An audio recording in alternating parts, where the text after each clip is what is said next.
Today on Simply Happy Conversations, I'm talking with Angela Lockwood, an executive coach and occupational therapist. She's also an author of 2 books, The Power of Conscious Choice and Switch Off, How to Find Calm in a Noisy World. She has her own podcast called Distracted, where she shares invaluable resources for you to learn the art of focus. I highly recommend going and having a listen. And today, Angela talks about the importance of focus and creating a creative work environment. She also shares ways to support children in the age of distraction. And it's not about removing devices.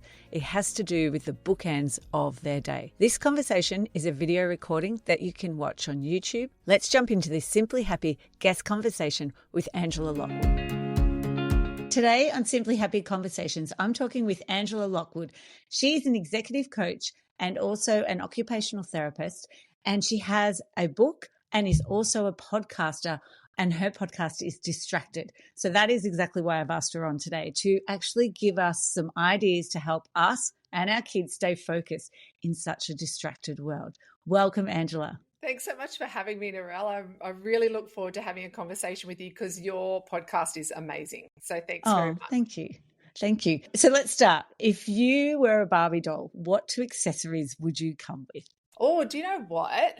I probably wouldn't even think of the accessories. I'd probably more, if I was Barbie, think about the energy that I'm bringing. So Beautiful. Yeah, I don't even think accessories come into my thinking, to be honest, Narelle. I'd probably, I don't know, if I was going to something, I'd be thinking about, well, what do I need to bring to this interaction to make the most of it, and just trying to focus on that. Yep. So what about if you were to get a bit of insight into your hobbies that you like outside of work, or maybe it is work? Is there anything that could sort of show your link with your work or your interests? Yeah, do you know, it's interesting because my work, I sound so boring here, but I love my work so much, and I find my creativity and my joy comes through my work. And I've worked for myself for over 20 years now, and so it's really hard for me to distinguish the difference between my work and who I am sometimes, because I feel like I bring so much of who I am into my work. But things I love to do is I love space. So I love being outdoors. I love this again. My gosh, I'm listening to myself and I'm thinking I love long walks on the beach. Yeah. I love it's all that stuff that we sort of know is really good for us. And it sounds tacky, but it's really not. It's the simple stuff. So I love spending time with my kids. I love being outdoors, just hanging out with friends. I love reading, just all of those. I don't know. I love going to the gym. I'm not a complicated person. I like just to do the stuff that makes me feel great. Yes, the things that you enjoy and light you up outside. But I'm the same. I love my work as well, so it would be something that's significant, like maybe a measuring tape to show my work as well. I have to admit, Narelle, professional organising is like, I would feel if I could be reincarnated, I'd come back and do that, to be honest. Oh, would you? I love your work. And I think I would be really good at it because I like simplicity. I like, I sort of live and breathe my messaging, but gosh, I love doing it for other people too. So maybe in life I'll come back and do that.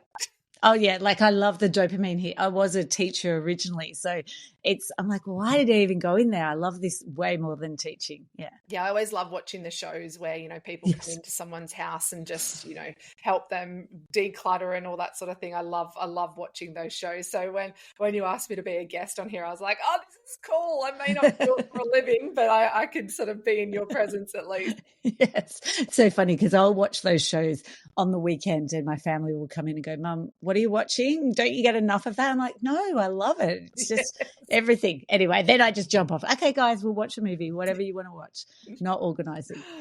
So what is it with your work? Why is helping people find focus something that's really important to you? It always has been. And there is a personal story that probably kick-started everything. I did have a head injury when I was 17, and I look back at that time, obviously being 17, I was in my last year of high school. My brain, I was hit in the temple with a hockey ball and sustained quite a significant skull fracture. And my brain sort of couldn't do what it used to do. And what I found really quickly is that I needed to look after my brain. And when anything was overwhelming, whenever anything, whether it be environmental, whether it be too many instructions, whether it be too many people talking around me, my brain would actually hurt. And so what I had to do pretty early on is relearn, how do I do all the things I want to do in my life still with the brain that I have? And that sort of kickstarted my awareness of the importance of using our brain really well and understanding the energy that we give our brain, and thinking about the environment that we live in as well, and how do we make everything work so we can still lead this amazing life and do all the things. So it did start from a personal point, but then as I became an occupational therapist, I really quickly noted that distraction and overwhelm was having a really negative impact on a lot of people's lives, and whether that be little kids who were trying really hard to learn in class, and they just didn't know where to focus. They didn't know where to turn their attention. They were getting in trouble. And you being a teacher, you know exactly what I'm talking about, right? They would get in trouble for not being able to sit still when their little brains actually needed to move. And so I worked, pretty much for 20 years in schools alongside teachers, helping them understand focus and movement and energy and how does all that work. But also while doing that, I started to notice that adults also struggled with this. And the more that I spoke at conferences and events, people started to come up to me and go, hey, I actually need you to help me with this. And I find it really hard to stay focused. I get really distracted. And really, Narelle, the last probably 2 years more than ever, the demand for what I talk about has exponentially grown again. It sort of feels like it hits a tipping point sometimes and then it goes to the next level. And I'm noticing that distraction is really debilitating for people, and not knowing where to focus has become a real challenge. And so why focus is because I see the impact of the lack of focus that has on people's well-being, physical well-being, mental well-being, but also that, am I living my purpose? And that's a pretty big thing to say. But when you feel pulled in so many different directions, what I see a lot in adults is we go, well, what's the point? What am I actually doing? Am I living my life with meaning? And these things can actually really keep people stuck and not living a fulfilling life. So from a personal starting point, and then through working with distracted brains in kids, and then also working with adults to help them really be able to thrive doing what they want to do. So I don't know, I feel like focus has been my thing for a very long time. Yeah, and it's just that it's had its different ways of presenting it, but focus is that underlying thing the whole way through, isn't it? Yeah. Focus and knowing where to turn our attention. And I think a lot of times, I do talk about focus. My podcast is Distracted, but often it's the skill of knowing how to use our brains and understanding the way that we learn, understanding what's important to us is just as equally as important as focus. So I just try to simplify the message as much as I can, because the irony in it is that we sometimes overcomplicate trying to find focus. And it just keeps us in this, downward spiral, or this loop that just we keep chasing our tail. Yes. I think one of your podcasts you shared about your experiment with your watch. I absolutely love that, because I don't have notifications on mine. It's just literally a time for the time so I can know what I'm doing. And people are always like, why don't you put that? I'm like, no, after I heard you talking about your experience of it, I was like, I can't, because it just distracts me. It takes my focus away, even just for that minute and that few seconds. And then it's really hard to come back, go, oh, what was I doing? Where were we? So it's like, I just loved hearing your experiment and go, oh, I'm not the only one who doesn't like the notifications all over their phone or on their watch, and, the movement, and it's like telling you something else. So you need to do this and you need to do that. Yeah. Yeah, thanks, Nora. I'm so glad that you got that out of it. And just for people, I guess, listeners who haven't heard that episode, is I talked about my smartwatch experiment. I always seem to jump on my soapbox when I talk about smartwatches and probably polarize 80% of the people in the room. But I decided to put my money where my mouth is and trial a smartwatch. And as you know, sitting in front of the TV on a Friday night with my teenage kids, and I'm sitting there having a cuddle with them, watching a movie on pizza night that we have every Friday night.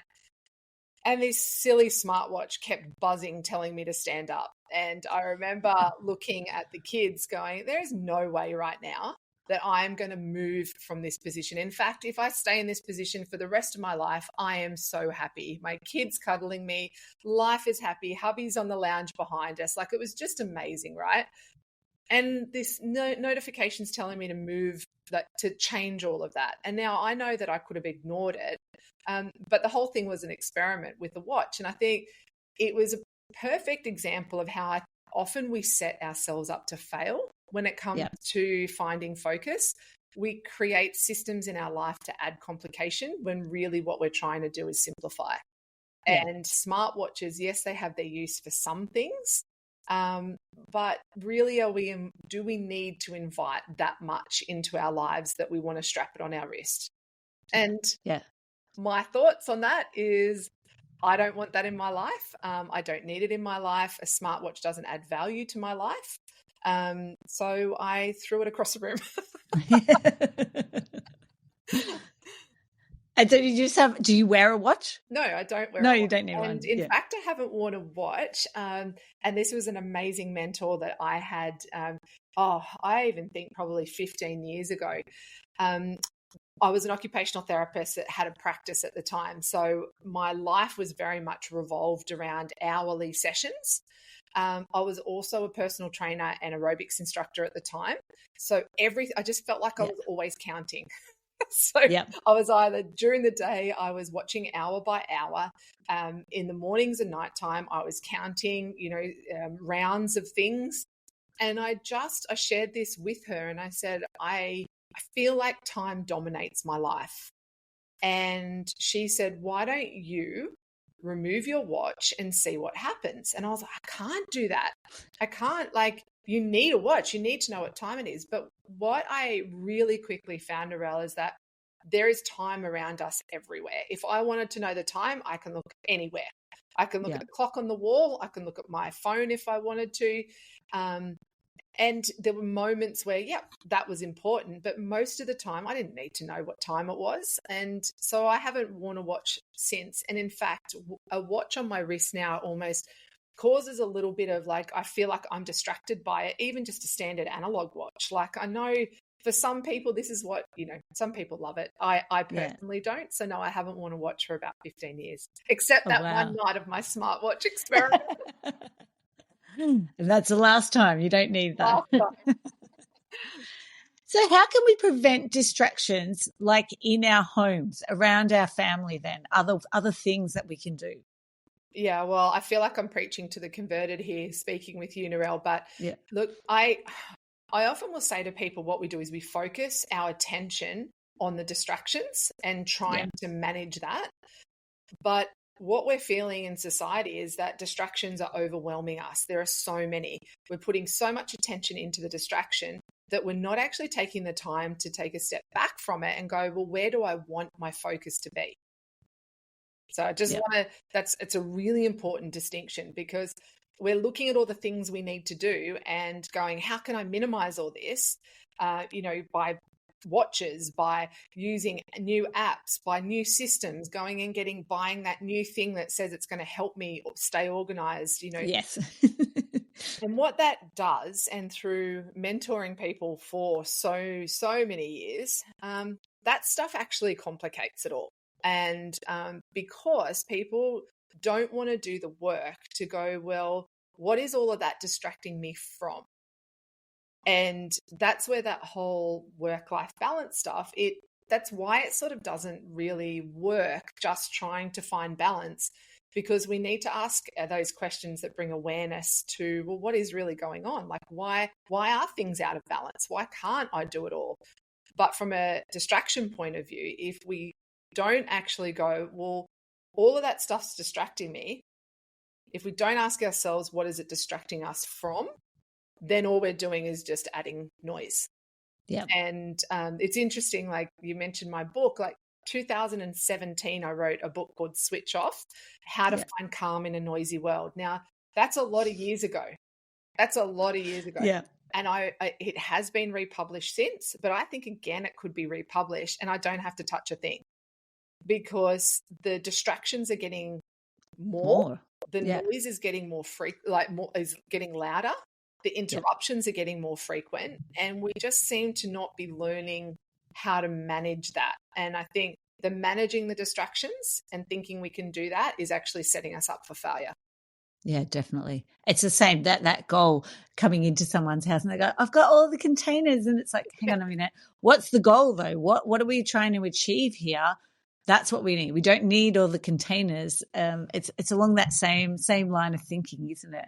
Look, absolutely. But I am going to have to say I love a good container. I love, like, we have a joke in my family. If you stand still, mum will label you. Right? So I love my label makers. I love all of that. But what I recognize, one of my stress, I guess, things I've learned about myself is when I'm stressed, I organize. I organize. So it's like a trigger for me to go, hey, you're labeling something again that probably doesn't need to be labeled.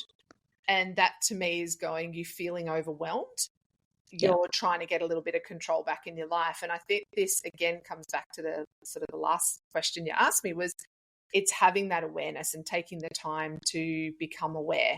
That does take a little bit of insight. It takes sometimes a little bit of asking yourself some hard questions that we're not actually very comfortable with, but it's so worth the energy and the effort if we can ask ourselves some of those difficult questions, because the how-to just is so much easier. Yes, once you've got why, that behind the scenes and addressing those is definitely going to help, isn't it? Exactly. So what about decision making? So people need to make decision making and they feel overwhelmed. What's some things that, especially like letting go of things in your home? Because that's one of the things that I find, people come to me and say, I'm just feeling so overwhelmed and there's so much clutter. But a lot of it's either clutter because they're not sure, they're worried about letting go because of the money. But the other thing is around the emotional attachment to it as well. So have you got any tips around addressing that decision making? Yeah, I love this because I don't know if you know this, but the very first book I wrote was actually on decision making. So it's Oh, no, I didn't. Yeah, so it's called The Power of Conscious Choice, and it was how we make decisions. And I talk about in there, I'm fascinated by how people make decisions, and again, probably how we overcomplicate decisions. And in that, I talk about the importance of intuition and logic working together. So, to answer your question, the tip around how do you make decisions around this is actually the question of why. Why is it important to them?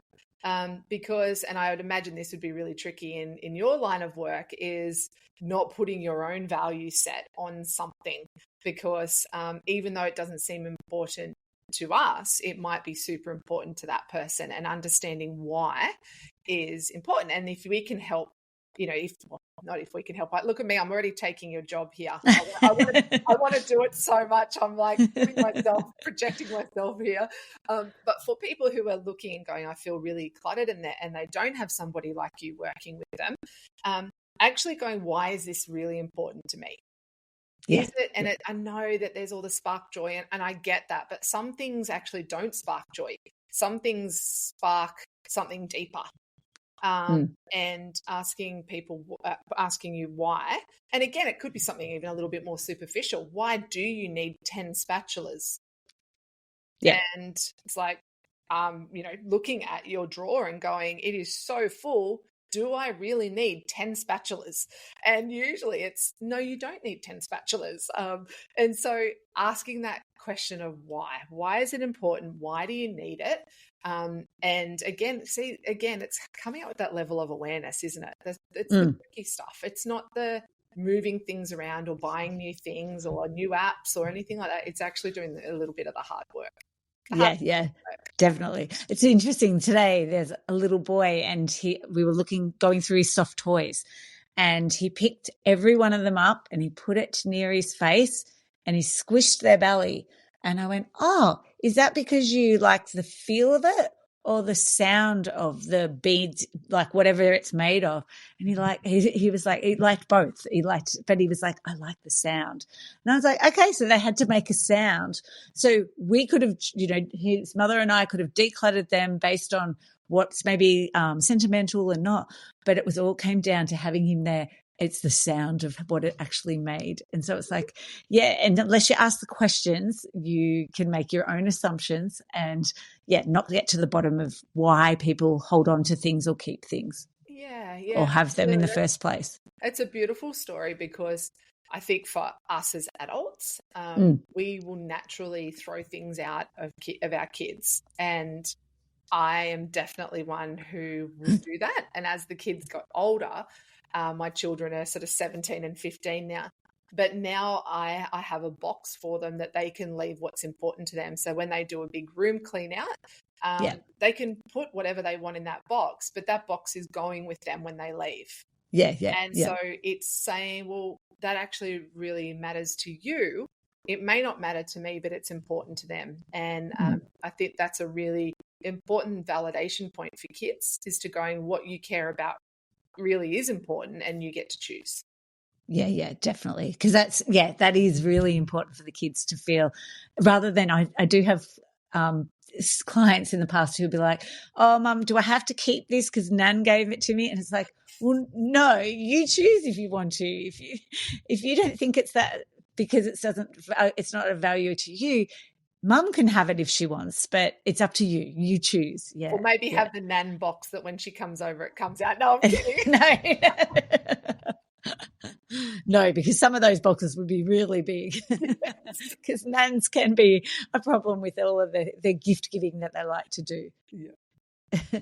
So what about in the workplace? What are some things that you help within the workplace that people can do to help stay focused themselves and their productivity around productivity? Yeah, well, it's a great question because we've seen a big movement in workplace design. We did have, the cubicle setup where people had their own space and they could have their own things. And then we moved out to this open planned communal type working space. And I understand why they thought that that was a good idea. But really quickly, they realized that that wasn't a very effective way of learning, this open plan, because people like space. They like their own space. They like to have a place. Sometimes people love working with other people. Other times they need that time where they really need to do that deep work and they can't do it in a communal space. So we're seeing a different workplace design based around that. And I really like that. And it also in schools, exactly the same thing, open plan classes and all these designs. What we need to realize is that people learn differently, they think differently, and we need to have environments in workplaces that allow people to choose their preference of where they do their best work. And so a lot of people will say to me when I do workshops in workplaces, they'll say, but we don't have control over that. We're sort of like told where we need to be. And so, yes, it does need to come from management to allow people to not only create a space, like even having photos of a child can have a really positive impact on somebody's psyche while they're at work, or allowing someone to have a water bottle sitting on their desk. And there are workplaces, if they're hot desking, people come in with a sense of going, I actually don't know where my place is today. So it causes a heightened anxiety before people even start work. So we need to be really aware of this if we want not only just productivity in the workplace, but if we want people to be psychologically well in the workplace, but also just loving what they do. And we underestimate that value of routine for people. We undervalue that. People do their best work in different ways, and having environments in a workplace that allows for all that is really important. Yeah. And definitely, like, even just that opportunity of working at home where you could potentially do your deep work really easily with no distractions around you, maybe, or just that familiarity of your environment, isn't it? can also Yeah, and I think a assist. lot of people go, I don't have control at home, Yeah, or vice versa. I have all the control at home and not at work. yeah, But what we're trying to do is definitely having a workspace that you can go to at home and not on the kitchen table, even if it's just an allocated desk. It does tell your brain it's time to focus. It's time to, like, as my kids now say, lock in. You know, yes. to lock in. I use it way too often now. I think it's a brilliant term because it really does say it right. You just got to Yeah, it lock in does. and focus. But also understanding your own learning preference as well. So there's times where, yep, I want complete quiet, but there's other times where I'll go to a local cafe Oh, yeah. because it sparks my creativity, and it's a part of my human design where I really thrive in those environments. So if you're going to the same workplace every day where you don't have that flexibility of environments, how can you set up your preferences in the space that you have? And really consciously doing that. So if you feel an angst when you turn up to work, then there's a reason for that. So again, it's taking a step back, have a look at your space and go, how can I create this space so that it actually facilitates my focus? And sometimes it is having those boundaries to say to people, hey, you know how you always tell me like a quick 5 minutes, and knowing full well it's never a quick 5 minute chat, just saying right now I can't, but in an hour I can.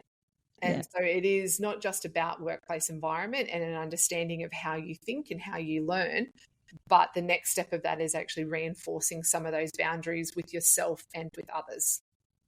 Yeah, definitely. And just even knowing like what part of the day that your brain works best for, say, deep work compared to, just those little tasks that you can do really easily.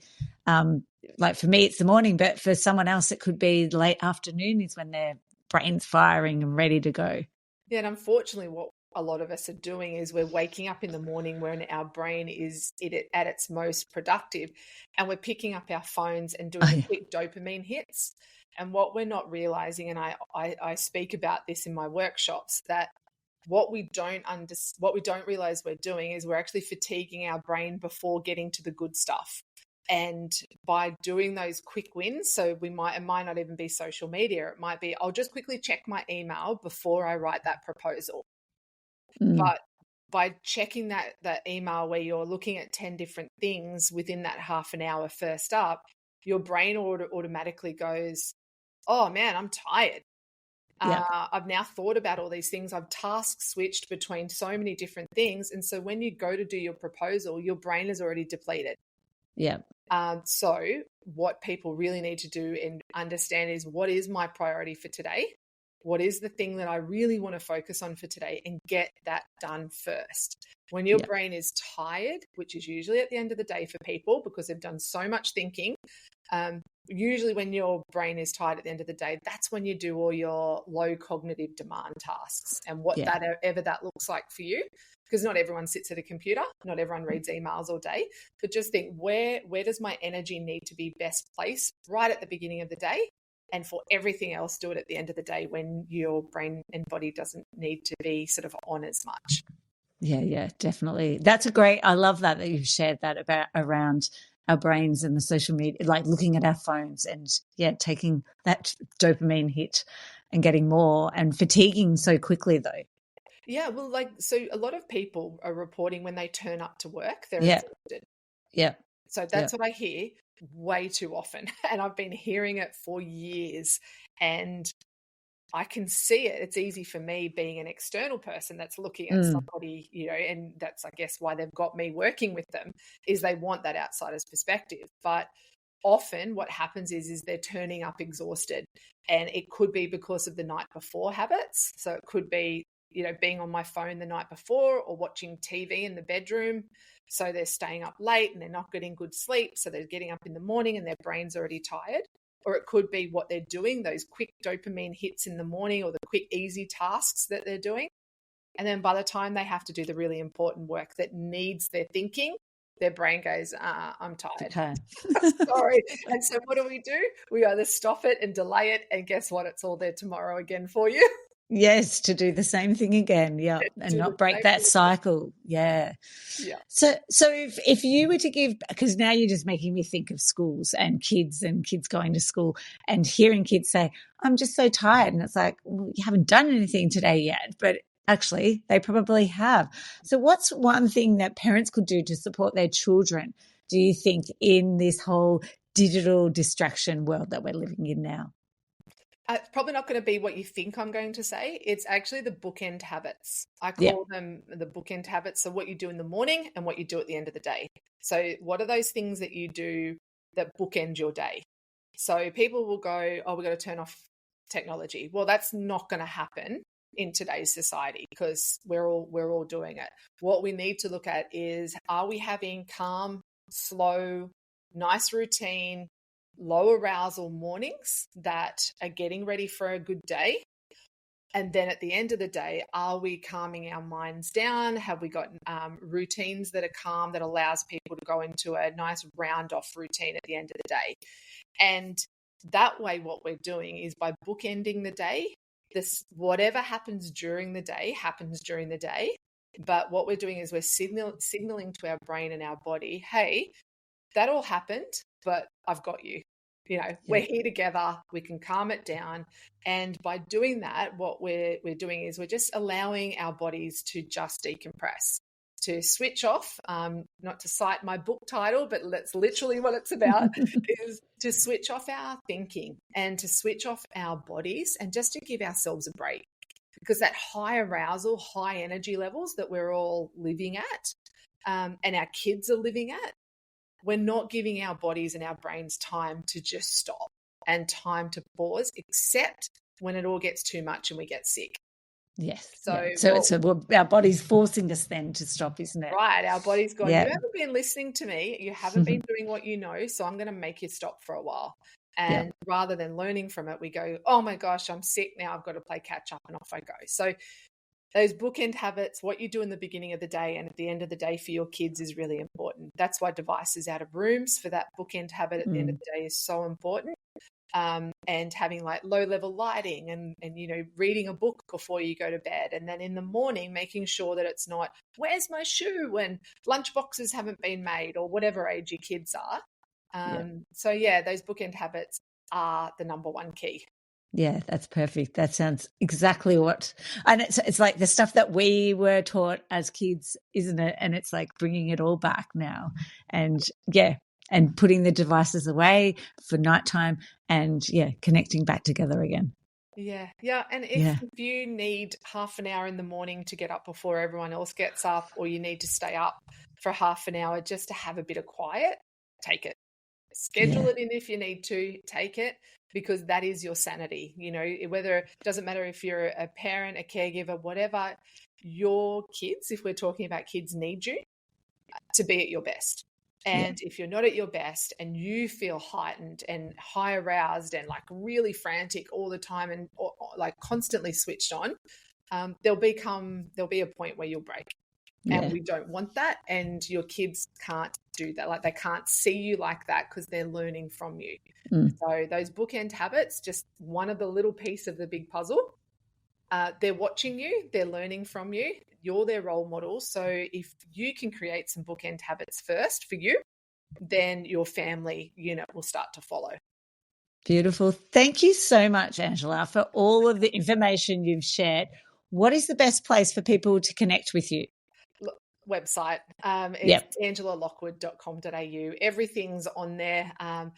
Interestingly, I'm not that active on social media, but if you go to my website, you can plug into the podcast of Distracted. Oh, the podcast. Plug in. Yes. Yeah, you can plug into any of the social medias and find out more about the work that I do. But I just want to say thanks, Narelle, so much for having me on here, because I hope people listening to this just go, okay, so it's not about doing more. It's taking a step back and then going, all right, what is it that I actually want to be focusing on right now? So this is not an episode about adding more to your plate, no more to-dos. This is taking a step back and going, where is it that I actually want to be focusing and need to be focusing? Oh, that's a perfect way to finish. Thank you so much. My pleasure. Thanks for having me.